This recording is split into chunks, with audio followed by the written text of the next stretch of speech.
বর্তমান অন্তর্বর্তীকালীন সরকারে অনেক উপদেষ্টা হাত ডাক দিয়ে বলছেন সংস্কার সংস্কার সংস্কার না হওয়া পর্যন্ত নির্বাচন দেওয়া যাবে না বলে সময় ক্ষেপণ করছেন। আমরা তাদের উদ্দেশ্যে বলতে চাই, দীর্ঘ সংস্কার চাই। স্বাধীনতার পর যে সংস্কারের কাজ শুরু হয়েছে সেটা একমাত্র বিএনপি করেছে, আর অন্য কেউ করে নাই।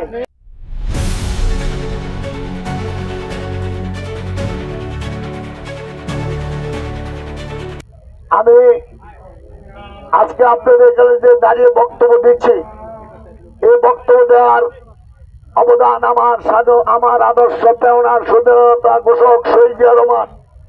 আজকে যেদিকে যাই সেদিকে এই সরকারি অনেক কর্মকর্তা, বর্তমান অন্তর্বর্তীকালীন সরকারে অনেক উপদেষ্টা হাত ডাক দিয়ে বলছেন সংস্কার সংস্কার সংস্কার না হওয়া পর্যন্ত নির্বাচন দেওয়া যাবে না বলে সময় ক্ষেপণ করছেন।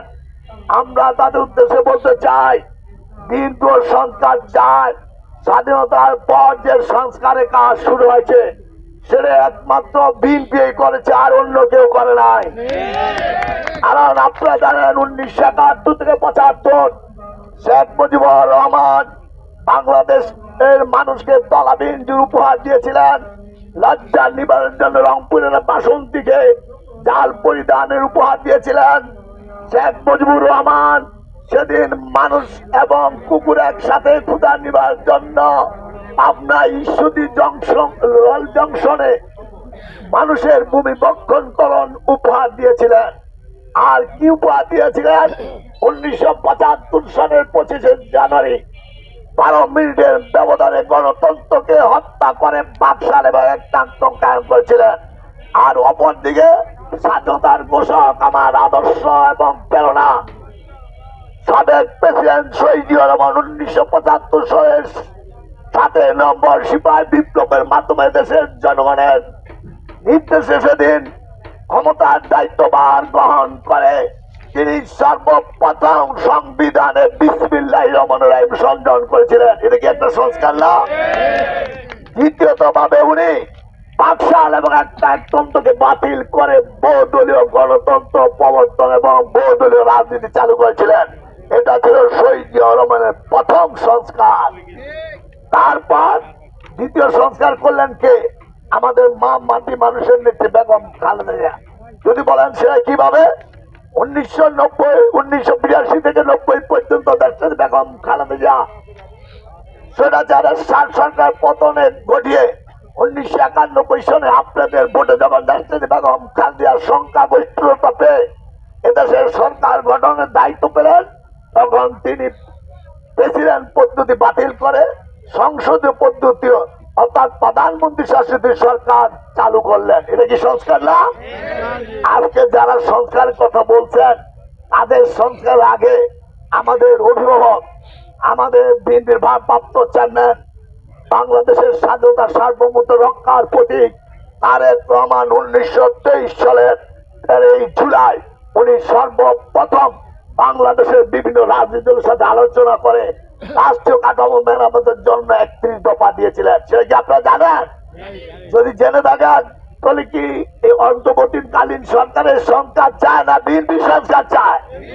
অতএব বিএনপি যেহেতু সংস্কার চায় তাহলে আর সংস্কার করে কাল ক্ষেপণ করবেন না, অতি শীঘ্র নির্বাচন দেন।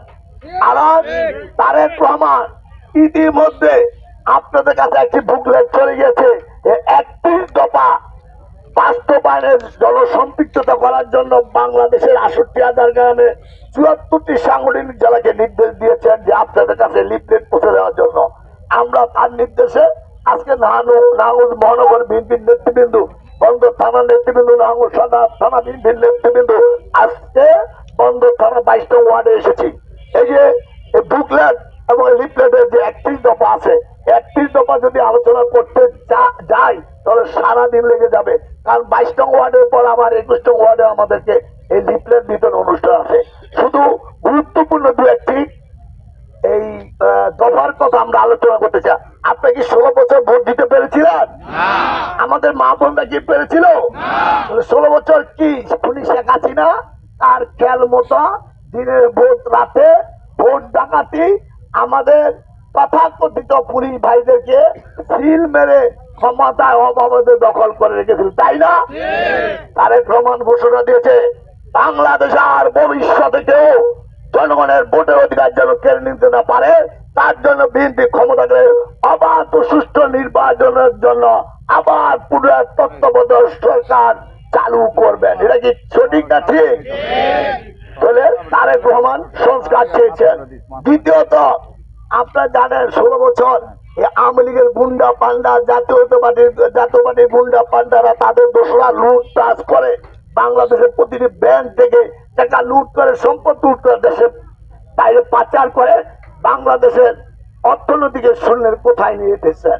তাই আজকে তারেক রহমান বলছে দুর্নীতি প্রতিরোধে বিশ্বমান কার্যকর ব্যবস্থা গ্রহণ এবং ন্যায়পাল নিয়োগ, তাহলে ওই দুর্নীতিবাদের বিচার করতে হবে, তাহলে আগামী দিনে আরো দুর্নীতিবাদের জন্ম নিবে।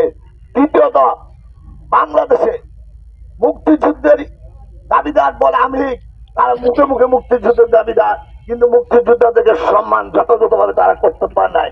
ইতিমধ্যে বেগম খালেদা জিয়া 2001 থেকে 6 যখন ক্ষমতায় ছিলেন উনি মুক্তিযুদ্ধ মন্ত্রণালয় গঠন করেছিলেন।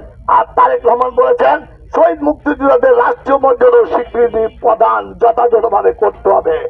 আর কি, বেগম খালেদা জিয়া যখন ক্ষমতায় ছিলেন প্রথম শ্রেণী থেকে দ্বাদশ শ্রেণী পর্যন্ত নারীদেরকে বিনা বেতনে লেখাপড়ার ব্যবস্থা করেছে। কথা সঠিক না ঠিক?